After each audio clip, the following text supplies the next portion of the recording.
सिद्धानि ओम ह्रीं नमो आयर्याणि ओम ह्रीं नमो उवर्धाराणि ओम ह्रीं नमो लोहे सप्तसाहूर्णम् ओम ह्रीं नमो अर्हन्ताणम् ओम ह्रीं नमो सिद्धाणम् ओम ह्रीं नमो आयर्याणम् ओम ह्रीं नमो उवर्धाराणि ओम ह्रीं नमो लोहे सप्तसाहूर्णम् ऐसो पंचनमुखारो सर्वपापपरायणो मंगलानि च सर्वेषां अरणं हरे मंगलम् अरणं हरे मंगलम्।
छोटे होंगे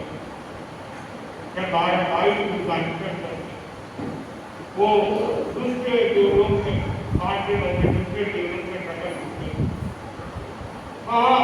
उस पीढ़ी के साथ अपना संबंध बना लेंगे। आज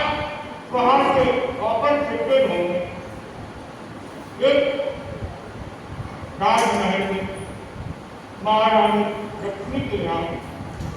जन्म लेते और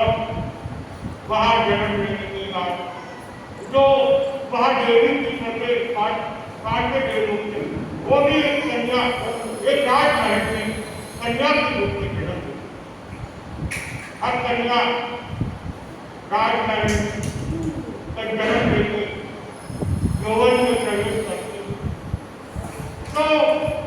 उनके माँ बाप विवाह की बात करते तो कन्या अभी विवाह के लिए तैयार नहीं। एक दिन कन्या छत के ऊपर बैठी रहती और उसी समय देवता आकाश मार्ग में जा रहे और उनके देखते घाटी पर ज्ञान हो जाता और उसे याद आता है कि मैं पिछले गाँव में देव के साथ तो प्रण ले लेती है उसी समय कि मैं इस गाँव में भी शादी करूंगी तो उसी के साथ करूंगी और जब तक वो नहीं मिलेगा मैं मौत खाता हूँ। अब ये बात राजा को पता चलती राजा अब उनके ढूंढने देते तो एक चित्र बनाया जाता है चित्र होगा उस चित्र में बड़ी पूजा कर देते उस चित्र को नगर के बीच में लगा दिया जाता और कहा जाता है जो भी पूरा करेगा उसके साथ मेरी पुत्री की शादी करवाई जाए और जो भी आता है उस चित्र को देखता है लेकिन उस चित्र को पूरा कर नहीं पाता। एक और राजकुमार बाहर से गुजरता है उस चित्र को देखता है और सोचने लगता है इस चित्र को मैंने कहीं देखा है और वह खड़े खड़े उस चित्र के ऊपर जोर लगाता और धीरे धीरे उस चित्र के ऊपर ध्यान जाता उसे भी जाति पर ध्यान हो जाता तो उस चित्र को पूरा कर देता। अब ये बात राजा को पता चलती है राजा उसे बुलाते और राजकुमारी से बुलाते तो दोनों पिछले राजा एक दूसरे को बुलाते तो राजकुमारी कहती यही है मेरा घर और उसके साथ शादी करवा दी और वहां से दोनों अपने जीवन यात्रा प्रारंभ होती है उसका एक पुत्र हो जाता पुत्र भी बड़ा हो जाता जब पुत्र बड़ा होता है दोनों माता पिता सोचते हैं कि आप हमें संयम की ओर आगे बढ़ना चाहिए। ये राजकुमार संयम पुत्र को सौंप के हमें संयम की ओर आगे बढ़ना। अब दोनों ने एक कल्पना की व्यक्ति पुत्र के मन में और कोई कर रहा था कि ये राजपाट अगर मुझे नहीं मिलेगा तो पुत्र ने माँ बाप को मारने की साजिश रचता है राज के प्रति विष बोल से विष का धुआं कर देता है राजा रानी के पति और दोनों वहां से मृत्यु को प्राप्त कर काटे गांव में योगिक के रूप में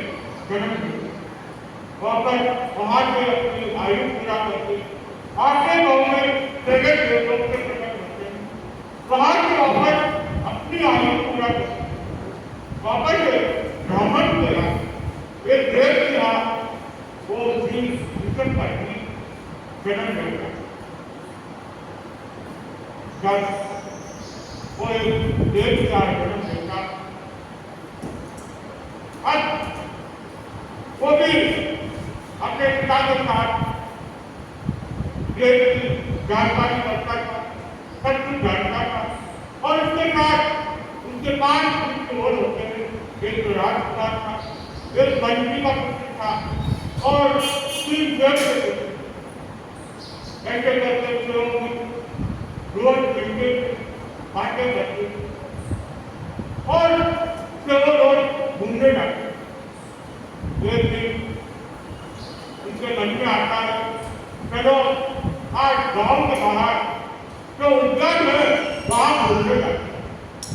और वो उद्यान में घूमने निकल जाते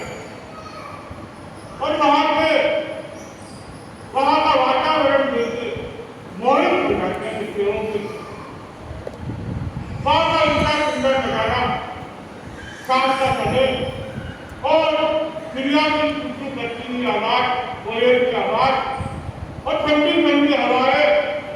लंबे लंबे पेड़, खुशबूदार फूलों के खुशबूदार तरह बहता हुआ वो उद्यान सबको मोहित कर रहा था। केवल मोहित हो जाता और दिन अपना समय हो जाता। क्यों कैसे आपका हमें करना पड़ेगा, जाने की इच्छा नहीं हो रही है, लेकिन गाँव को जाना पड़ेगा, गाँव में और घर को जाना ही। अब केवल बात निकलते तो वहाँ पे एक ध्यान नहीं दी, उन्हें बड़ा कुछ रोग हुआ था और शरीर में इतने सारे भीड़ से भरा हुआ कि रेखा हो रही थी। फिर भी मुनि रेखा को प्रेम करते ध्यान नहीं। जब लोग मित्र का नजर उधर जाता है तो मित्र कहते हैं, देखो कितनी रेखा हो रही थी,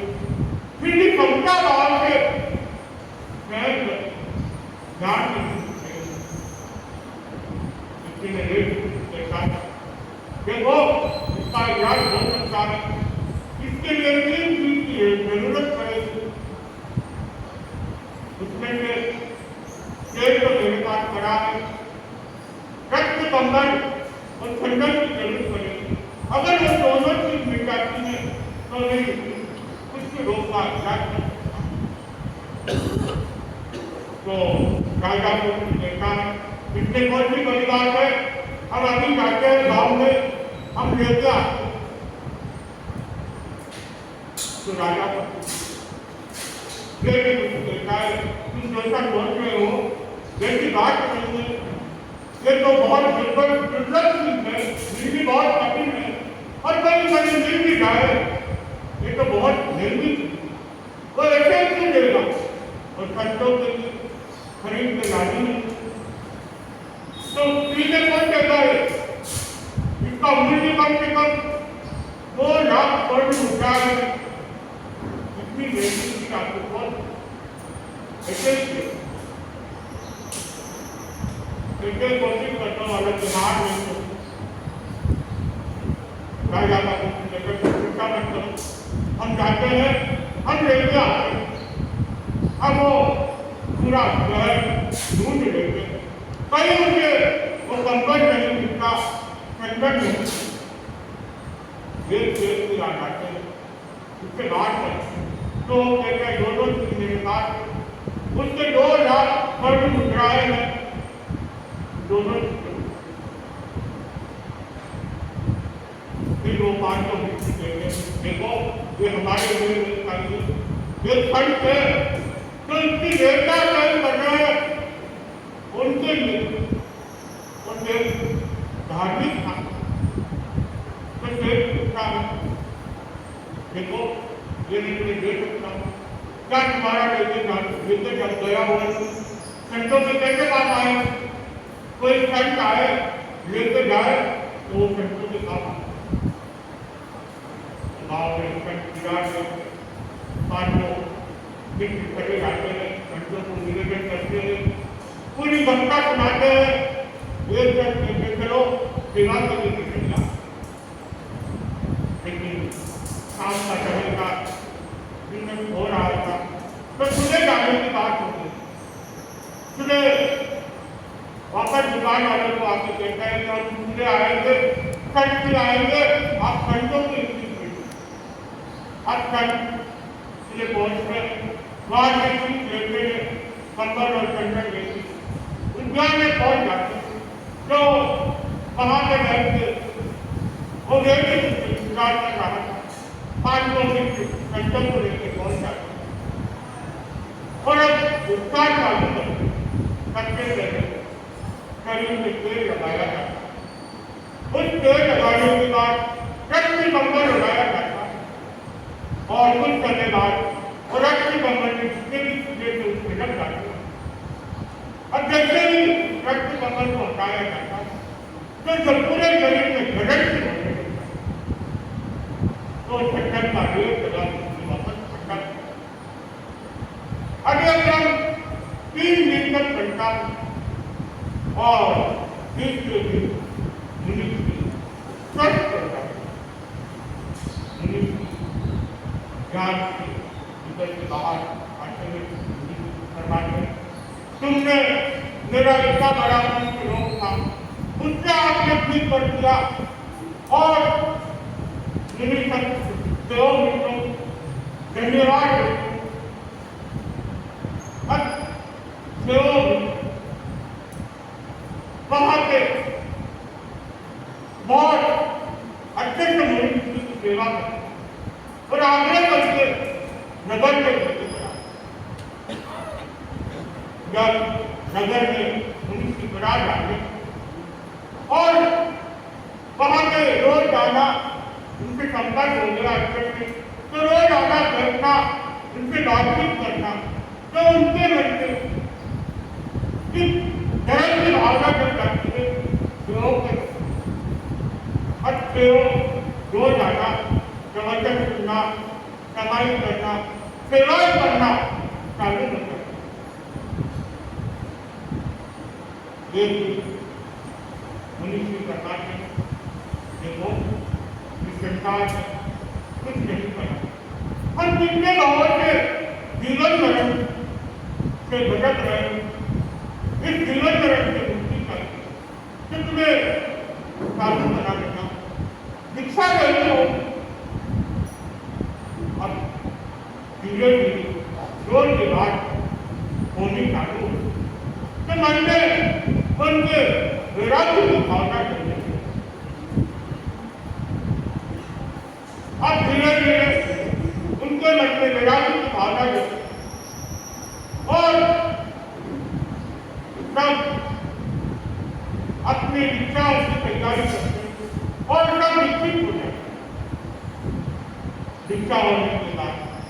सब अपनी साधना करते और अपने हिसाब से जितनी क्षमता होती है तपस्याएं करते, और जैसे ही अपना तपस्याएं करते करते अपने जीवन का अंतिम समय आ जाता, तो अवसर करके वहां से रस्ते के लोग जो रस्ते के लोग थे उत्पन्न, अब वहां का आयु पूरा वापस अपने जाने हो, एक ही घर के 5 जन्म लेते, एक रानी को 5 भाई एक ही घर में रहते, लेकिन एक उनका भी 5 बारे नगर की एक साधारण परिवार है, उनके मित्रता बहुत गई, तो जैसे ही बड़े बड़े होते हैं वो मित्र एक साधारण था,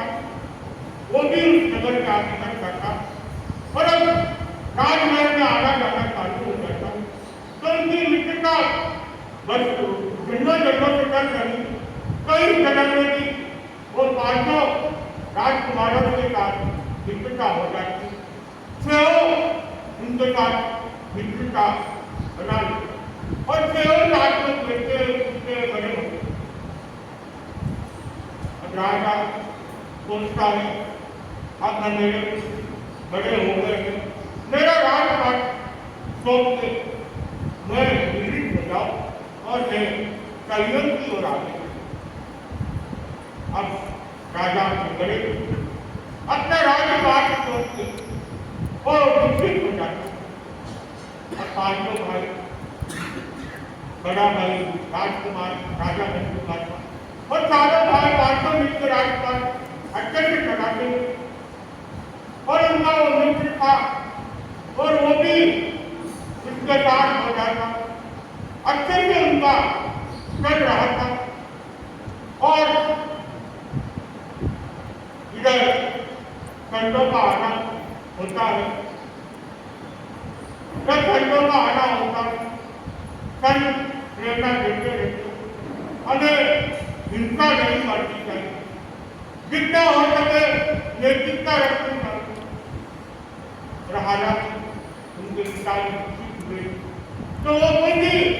एक अच्छा नेता राजा लगा हुआ था और उनके भी गुण अच्छे रहे हुए थे। अब वो वहां से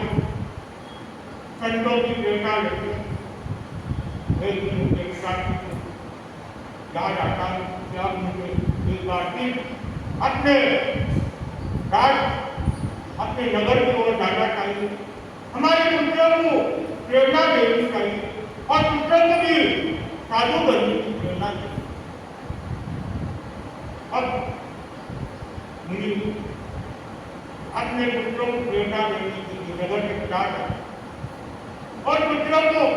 सबको प्रेरणा देते थे और पुत्र की पिता की बात सुनती सब शिक्षा देने के लिए पाठक तैयार था। तो साथ में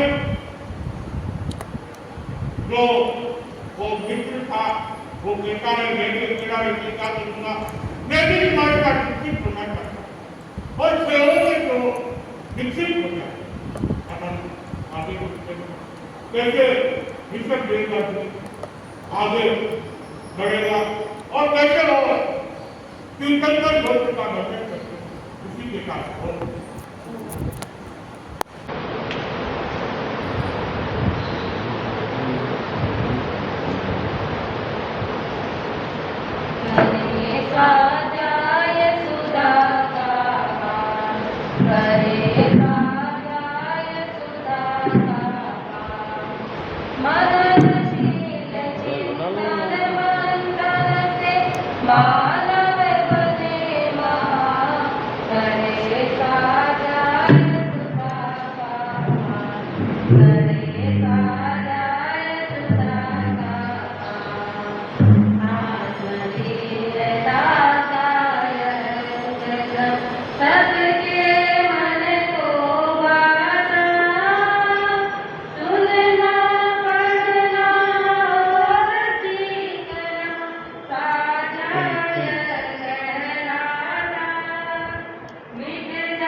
निर्विशेषमनस्काय श्री